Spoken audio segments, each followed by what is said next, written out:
Hello students, welcome back. Today in PHP we are going to learn how to create a user defined function. तो दोस्तों आपको पता है कि function क्या होते हैं?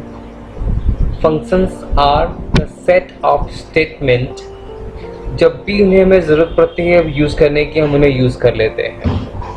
तो बहुत आसान है आप फंक्शन को क्रिएट करना। फंक्शन के लिए फंक्शन लिखना होता है, आप एक फंक्शन का नाम दे देते हो और उसके अंदर जो आप पैरामीटर लेना चाहते हो वो आप पैरामीटर डिफाइन कर दो।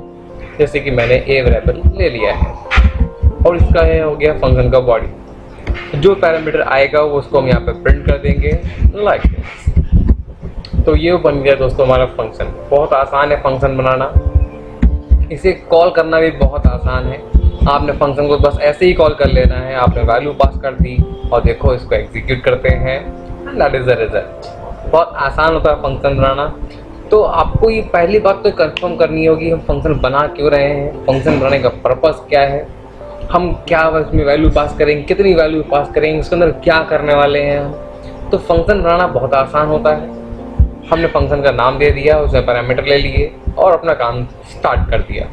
तो दोस्तों हमें जब भी कभी कोई काम है बार बार रिपीट करना होता है तो उसको आप बार बार रिपीट ना करके फंक्शन में बना के रख देंगे और जब चाहें उसे यूज़ कर लेंगे। जैसे कि हमने एक फंक्शन बनाया है फैक्टोरियल, यानी कि जो वैल्यू आएगी हमें उसका फैक्टोरियल चाहिए। तो हमने यहाँ पे एक वेरिएबल लिया है, इसमें हमने वैल्यू दे दी है मैंने x इक्वल्स टू 0 और मैंने एक लूप चलाया है इसमें, जिसमें कि जो n है वैल्यू हमारी 1 से लेकर के इस n की value is equals to a तक जा रही है और इस n की वैल्यू एक इंक्रीमेंट होती जाएगी। और इस लूप के अंदर हमने x में सभी वैल्यू मल्टीप्लाई करके रख ली है, सारे n मल्टीप्लाई हो गए। उसके बाद हमने इस वैल्यू को यहाँ से प्रिंट कर दिया। तो जैसे ही मैंने x को प्रिंट किया तो हमें उसका नंबर का फैक्टोरियल मिल जाएगा। तो फंक्शन बहुत आसान है, जिस नंबर का फैक्टोरियल आपको चाहिए नंबर दीजिए और आप उसको फैक्टोरियल ले लीजिए। तो 5 का फैक्टोरियल इज 120 होता है।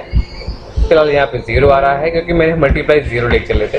अगर 1 लेके चलेंगे then you will get multiplication of all that, so that 120। तो आप यहाँ पे एक मैसेज भी प्रिंट कर सकते हो कि दोस्तों कि factorial is equal to factorial of that number is equal to this. तो factorial of 5 is equal to, यहाँ पे डॉट लगाइए क्योंकि कॉन्केटनेट हो रहा है, फैक्टोरियल ऑफ 5 इक्वल टू 120। तो एक मैसेज को बीच में वेरिएबल कैसे प्रिंट करते हैं ये भी आपने सीख लिया। तो एक फंक्शन मैंने बनाना सीख लिया कि वैल्यू आ रही है, यहाँ पे हम कुछ काम कर रहे हैं, वैल्यू लेके वापस उसको प्रिंट करके दे रहे हैं। तो कभी कभी फंक्शन ऐसा बनाना होता है कि वैल्यू हम देंगे और वहाँ पे वो वर्क करके अपना काम प्रिंट कर देगा। कभी कभी ऐसा होता है कि हम प्रिंट वहाँ नहीं करना चाहते, तो दोस्तों हम इस मैसेज को यहाँ नहीं प्रिंट करेंगे। हम चाहेंगे कि हमें वैल्यू यहाँ मिल जाए f में, f equal to this, and then हम इस वैल्यू को यहाँ प्रिंट करेंगे, value of 5 equals to 5। Alright, तो अब हमें क्या करना होगा, वहाँ से जो हमने कैलकुलेशन करके रखी है उस वैल्यू को वापस भेजना होगा जो कि f में आके असाइन होगा। तो उसको वहाँ से रिटर्न स्टेटमेंट के थ्रू वहाँ से रिटर्न कर दिया जाएगा वैल्यू को, जो कि f में आके स्टोर हो जाएगा। देन f को हम यहाँ पे यूज कर लेंगे। So the output is still same, means we can do something like this.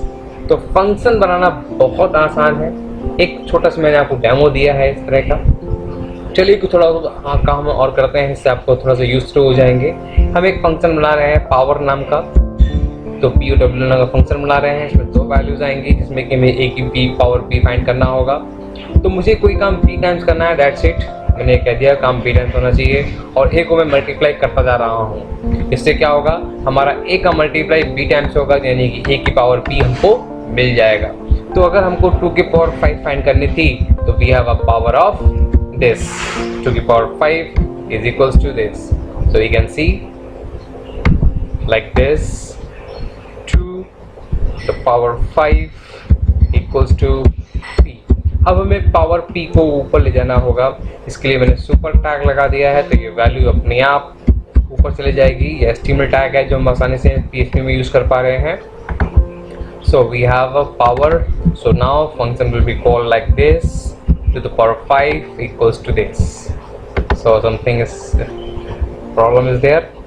Let's check where's the problem. A value is coming, A की वैल्यू बी टाइम मल्टीप्लाई हो रही है, पावर पी आ रहा है। नाउ पावर में इसको problem हो रही है कि शायद पी डब्ल्यू पहले से डिफाइंड होगा, इसलिए वर्क नहीं कर पा रहा है। चलो इसको फंक्शन नाम से हम चेंज कर देते हैं, like this. Now to the power 5 equal to 32। The reason was that P W was a predefined function, so we can not redefine it. तो हमें इस तरह से बचना होगा कि हम उन फंक्शन को ना डिफाइन करें पहले से जो बने हुए रखे हैं, एक नया फंक्शन डिफाइन कर लेते हैं, इससे हमें इसको हेल्प मिलेगी। That is use of function, how to create the function. I hope आपको समझ में आए होंगे। अब आपको फंक्शन से जुड़ी एक बात हम और सिखाना चाहते हैं। अपने वेब डेवलपमेंट में हम लोग क्या करते हैं, फंक्शन को डिफाइन करते हैं किसी अलग फाइल में और फिर उसको यूज़ करते हैं अपनी अलग लाइब्रेरी में। तो चलो इतना काम जो मैंने किया है, इस काम को मैंने यहाँ से कट किया है, इसको एक नया फाइल बना करके मैंने इसको पेस्ट कर दिया है और इस फाइल को वहीं पे हम सेव करेंगे जहाँ पे मेरी वो फाइल सेव है।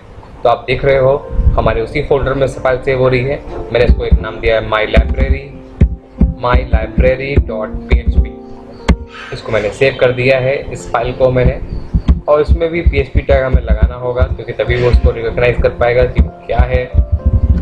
ऑलराइट, अब इस माई PHP लाइब्रेरी को हमें यहाँ पे रिक्वायर्ड करना होगा।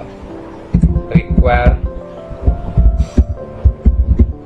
माई लाइब्रेरी.php। तो आपने उस फाइल को यहाँ पे इंक्लूड कर लिया है और आप उसको सिंपली एग्जीक्यूट कर पा रहे हो। अगर आपने ये काम नहीं किया तो आप उस फंक्शन को एक्सेस नहीं कर सकते, तो दैट इज एन एरर। तो अगर आप एरर से बचना चाहते हो तो फाइल को रिक्वायर से इंक्लूड कर लो, आप उसको काम चला सकते हो। रिक्वायर भी लगा सकते हो और आप इंक्लूड भी कर सकते हो।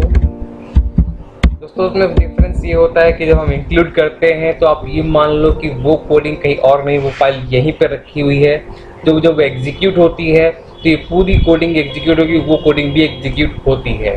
नंबर ऑफ लाइन जब कंपाइल होती हैं, जब हम रिक्वायर यूज़ करते हैं, रिक्वायर में ये फ़ायदा रहता है कि अगर वो फाइल नहीं भी होती तो कोई इशू नहीं आता, क्योंकि वो फाइल काम में तब लाई जाएगी, कंपाइल तब होगी जब इस फंक्शन को कॉल करेंगे। अगर फंक्शन कॉल नहीं करते तो ये फाइल का होना ना होना एक बात है, कोई दिक्कत नहीं है। लेकिन अगर आप इंक्लूड लगाते हो, आप फंक्शन यूज़ करो या ना करो, अगर आप इंक्लूड करते हो तो वो फाइल इस कंपलसरी कि वो आपके फोल्डर में एग्जिस्ट होनी चाहिए। तो दोस्तों आपको ये बात समझना ही होगी, बहुत आसान छोटी सी बात है। आप बहुत आसानी से इसको एग्जामिन कर सकते हो, एक्सपेरिमेंट कर सकते हो। तो आज की इस वीडियो में इतना ही। आपको कमेंट करके बताना है कि इससे आपने क्या क्या सीखा, और आपने इस चीज़ को यूज़ करके आप बहुत से प्रोग्राम बना सकते हो। चलिए आप एक प्रोग्राम बना के दिखाएंगे मुझको, या आपको कहीं में असाइनमेंट देते हैं, अब आप मेरे को एक प्रोग्राम बना के दिखाएंगे। आप फंक्शन बनाएंगे एक ऐसा जो नंबर को चेक करेगा वो प्राइम है कि नहीं है। अगर होगा तो आपको 0 रिटर्न कर, सॉरी अगर वो नंबर प्राइम होगा तो आपको 1 रिटर्न करेगा, नंबर अगर प्राइम नहीं है तो आपको 0 रिटर्न करेगा। अब आपको क्या करना है, एक फंक्शन में वैल्यू पास करनी है। सपोज मैंने यहाँ पे 7 पास किया है, तो 7 जो नंबर है पहले उसको भी चेक करो वो प्राइम है कि नहीं है, और उसके आसपास के 3 प्राइम की लिस्ट हमें निकाल के दो। यानी कि कुछ नंबर पहले भी हो सकते हैं, कुछ बाद में हो सकते हैं। जैसे 7 है, उसके पहले 6 वो प्राइम नहीं है, 8 वो प्राइम नहीं है, 5 यस वो प्राइम है, 9 वो प्राइम नहीं है, इधर हम 4 में आए वो प्राइम नहीं है, उधर 10 में गए वो प्राइम नहीं है, इधर 3 मिल गया ये प्राइम है, 3 प्राइम मिल गए हम आगे नहीं जाएंगे। तो एक पीछे एक आगे, 2 पीछे 2 आगे, हमें ऐसे चेक करना है। और मुझे इस नंबर के आसपास के 3 प्राइम चाहिए। तो that is your assignment. Let's see how many of you are doing this. So if you have done this, so just comment me on this comment box. Thank you. So अगर आपको video अच्छा लगा हो तो like कीजिए, दूसरों के लिए शेयर कीजिए, और प्लस अगर आपने सब्सक्राइब नहीं किया अभी तक तो चैनल को सब्सक्राइब जरूर कीजिए। We are regularly sending some new things about PHP. Thank you.